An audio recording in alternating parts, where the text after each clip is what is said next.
Thank you, Freak. I want to welcome Dyrus and Bjergsen to the desk after a pretty sweet comeback victory there. Very tense, to say the least, coming in at the end of the game there. Dyrus, I got to speak to you coming into this matchup a week ago, and I know how strongly you feel about the rivalry and the matchup itself, so tell me how it feels to come away with that victory.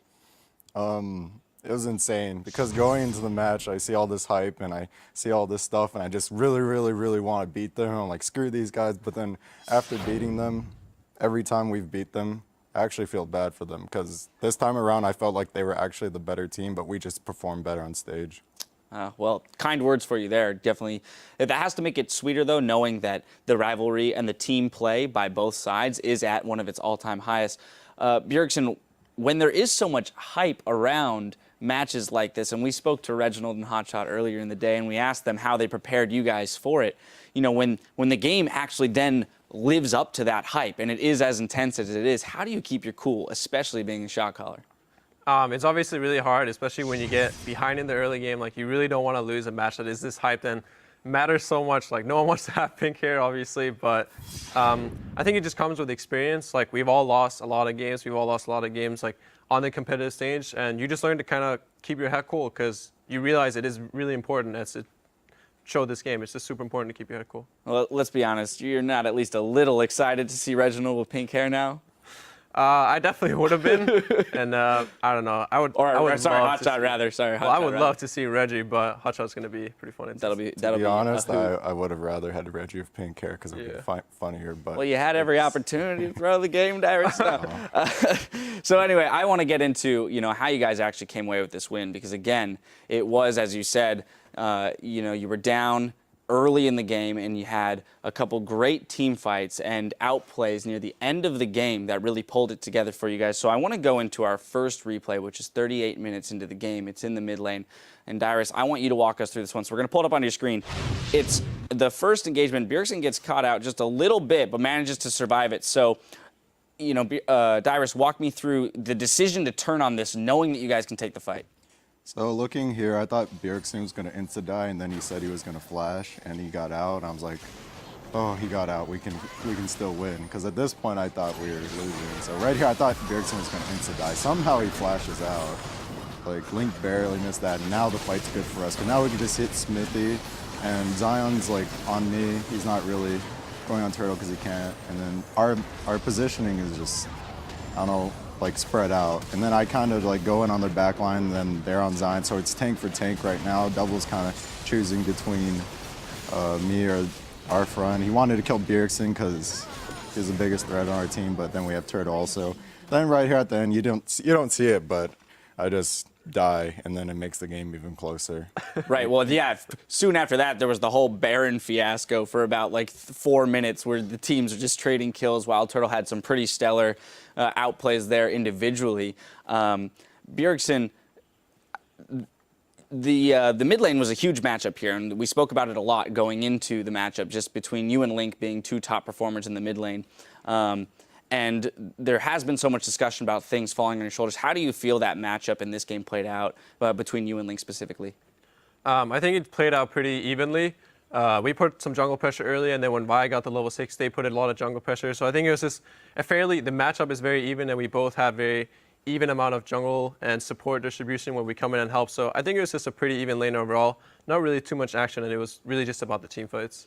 Now, one other small thing about Champions just is the fact that Lissandra coming into this game was 100% win rate in the LCS, 10-0. You guys handed Lissandra her first loss. So going into Champion Select, though, and I'm sure you guys have some idea of the statistics that roll around champion picks, why were you so comfortable handing over a champion like that?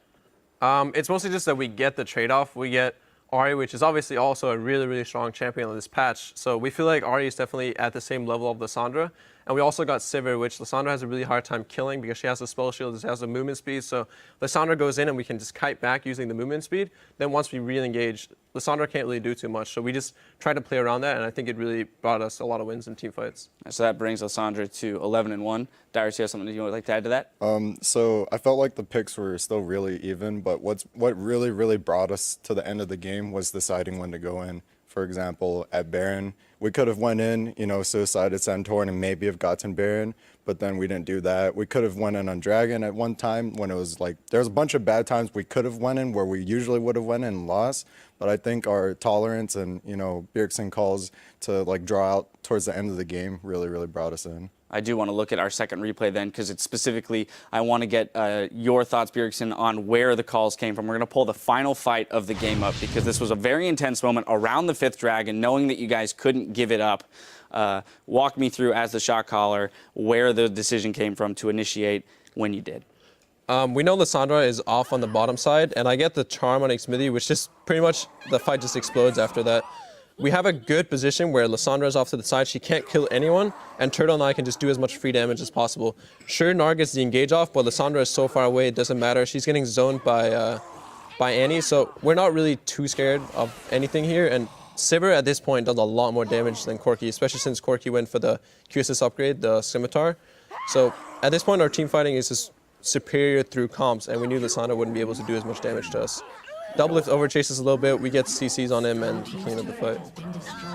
Fabulously played out fight there. You guys are able to run down the mid lane, you know, ward off the 2 defenders, take the victory. Dyrus, the fans have obviously played a big role in the rivalry and in TSM as an organization growing and evolving throughout the years.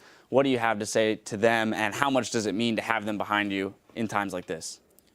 So on behalf of TSM and everyone behind our organization, to all of you guys, the fans, we couldn't have done it without you. Every time you guys chant, every time you make that one sign, for example, at PAX, like just one sign saying TSM, like it's not only on like winning for ourselves, but it makes me play better wanting to win for you guys.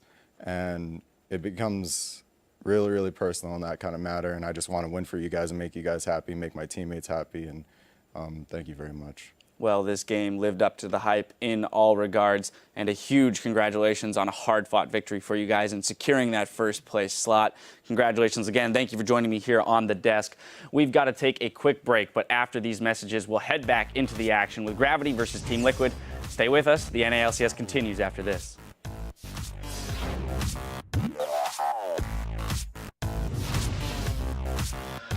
The Cena. Let's do it, boys. Yeah, boys. Holy shit, what was that? Drop my notebook. Wow. Almost getting out of this with a boomerang just on the edge. He does. Doublelift way too close to the fight. TSM turns back hard. I'm going. Nice. No, hold on the side. Link. No. I have ult. I'm charming Nar, He's making Nar. Care Nar. I'm flashing. He has ult. I'll ult him. Alright, Corki and Vi still alive. You guys need to kite I have charm. them. We're fine. Can we go on this? Yeah, I want to walk on this. Walk up. Sign stop. I'm going on this? Yeah, go. What the hell? I can't move. Keep going. Turtle.